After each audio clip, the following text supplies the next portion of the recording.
This is continuing the saga of the 9730 printer hesitation. I had a 6.5 hour WhatsApp chat yesterday with HP, which finished last thing at 4:30 with, can you switch the router off and on again? Let's see if it makes any difference.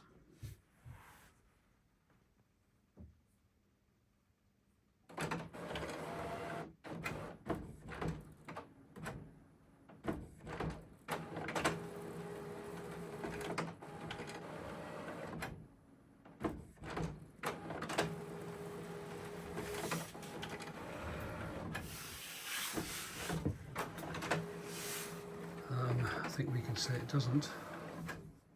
I tried this a couple of times.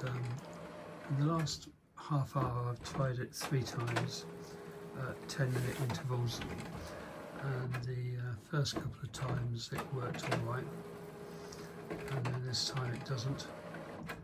So it's not to do with how long the printer has been quiet for. I mean, 10 minutes is nothing gap.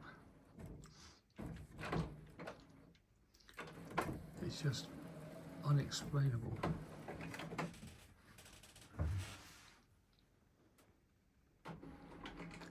I'm sure we'll eventually get a page out of this. Here we go. Yeah, and that's the page. Highly complex.